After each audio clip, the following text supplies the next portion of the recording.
Hello everyone, and welcome if you're new here, and welcome back if you're a current subscriber or seen my videos before.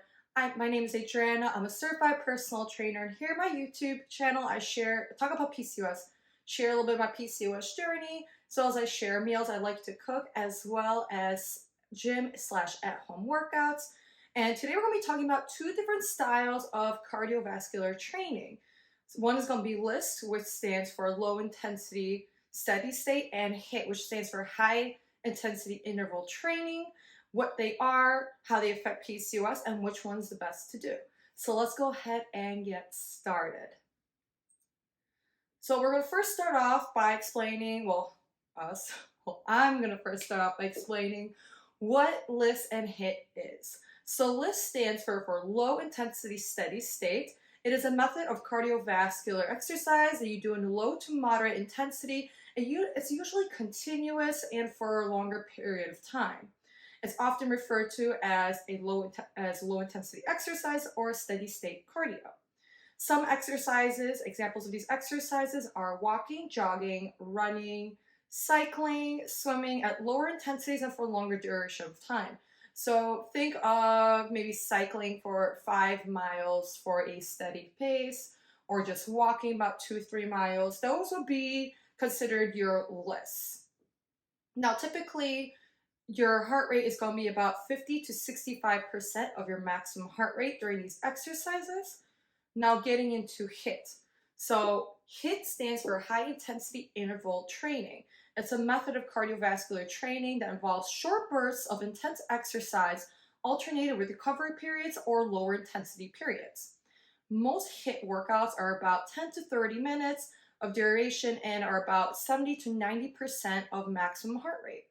The specific amount of time you exercise will vary by the exercise you're doing, so it's by the exercise intensity and recovery time that you choose. For example, 2 minutes of walking followed by a minute of sprinting, followed back to 2 minutes of walking. Now this would be considered a round, and you're going to do this as long as you desire.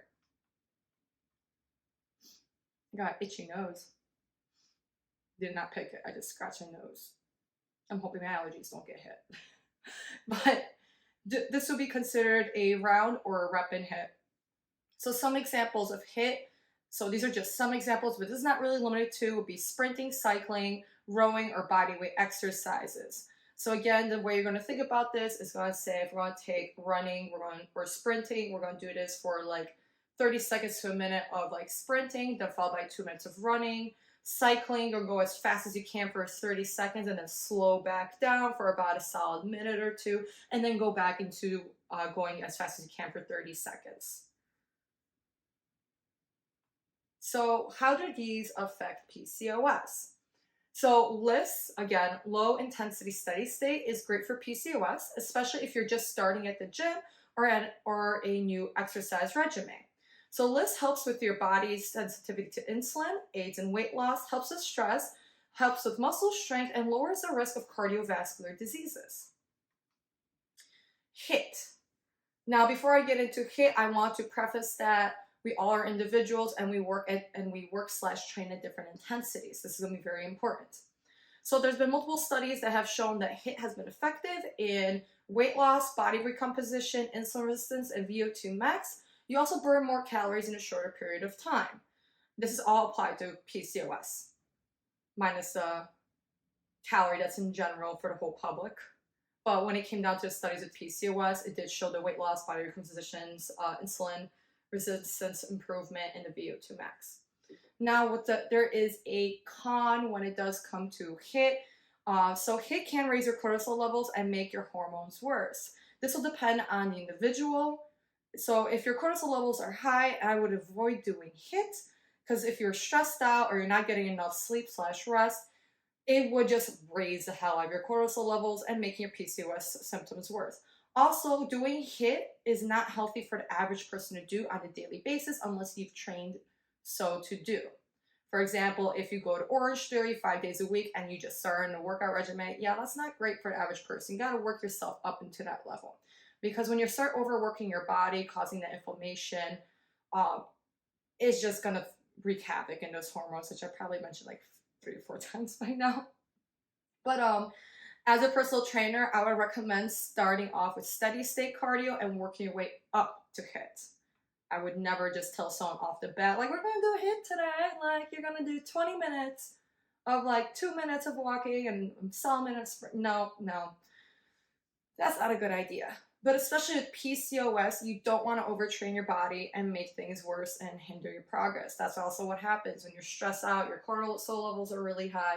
You're actually going to be hanging on to that fat and weight and extra weight versus losing it because, again, your body's inflamed, it's hanging on to everything. You need to calm down and relax. Also, when you start a new regimen program or want to pick up cardio, it's also better to start steady state for short increments of time for like 20-30 minutes to start building up your endurance and slowly increasing the time and or intensity. Another reason for doing this is to avoid injuring yourself or burnout. So for example, 20-30 minutes of cardio 3 times a week for the first 2 to 3 weeks is easier to program to your workout regimen versus a long hour cardio session or HIIT and risking that foot ankle injury along with shin splits. I tell this again to all my clients. I know everyone gets super excited when they go into when they're like on their weight loss journey or whatever journey they may be for their health benefits. Like, I want to get into it. I want to go hardcore. It's like, I'm going to do cardio every single day. We're going to do it for an hour. And I'm just like, no, please don't. Please don't. Let's start off slow. Let's see if you could do 20 minutes first, 10 minutes first, and then kind of work your way up. Again, I want you to avoid any injury, any burnout, and I don't want you to get discouraged because you hit so hard and then you injure yourself and now you're out for a couple of weeks because running is just going to be a pain in the ass at this point, for lack of better terms. So again, you want to start off with the steady states, shorter increments of time, and slowly build up. Again, start maybe 10-15 minutes. Over a course of a week, you could do that, increase it to 20 minutes. You could do that. Then the following week, increase it to 25 minutes and see how you feel and how your body is recovering with it all. So when it comes to PCOS, which is better, LISS or HIIT? Well, the answer is that both are great for PCOS. It just depends on you as the individual.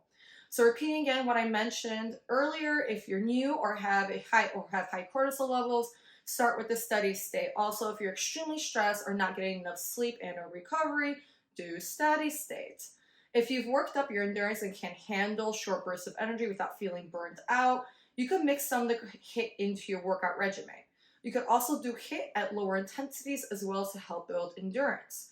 This would be things such as walking for 2 minutes and then jogging for 2 minutes instead of sprinting. So this is one way you could also you could slowly build up your endurance in order to have different more intense short bursts of energy. So if you could walk for 2 minutes and you can manage jogging for 2 minutes and that gets easier for about 20-25 minutes, you can now start mixing up. Be like, okay, I'm gonna walk for 2 minutes, I'm gonna jog for a minute, and I'm gonna sprint as hard as I can for like 30 seconds, 45 seconds, and then go back down to that walking stage. So again, you want to do this, and when you're going to be doing this, you want to build up to it.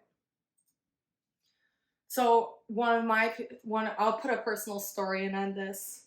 When I was first diagnosed with PCOS, I found it. Prior to that, I was having issues with losing weight unless I was doing a bodybuilding show, but even that was a struggle. But when I was coming out of the show, I was doing HIIT, doing long periods of cardio because that's what I just knew at the time. I didn't know how bad doing large amounts of cardio and doing HIIT consistently when my cortisol levels were inflamed, I'm stressed, I'm not getting enough sleep. It wasn't until I actually had to take it completely out of my regimen for a hot minute and then slowly work my way towards it, back up. Now I'm in a place where I could do HIIT for about 20-25 minutes, and I do have the benefits of it, but it did take a while for me to get up to that point, and I'm thankful that I learned about that. And I'm also happy that there's more research coming about that every single year at PCOS. But I do hope that this video helped, and if you have any questions, drop them in the comments below. Also, let me know if you're doing HIIT or LISS, and if you are, what structure are you doing it at? I'd love to hear it. And you don't have to really limit down HIIT or LISS into just running, cycling. If you do dance is a great way of doing steady state or incorporating some HIIT into it. If you're just more of a slow pace and it picks up, you could really use any of these two cardiovascular movements into your favorite exercises. But with that being said, if you've enjoyed this video and you want to see more just like this, I encourage you to hit that like and subscribe button. Plus, it's a great way to show support to me and my channel so I can keep producing videos like this. And of course, I always appreciate your views, your comments, your thoughts. I love hearing back feedback, whether it's negative or positive, because it allows me to build upon it and know what you guys want to hear more about. But I'm going to drop this video off at here, and I'll see you at the next one.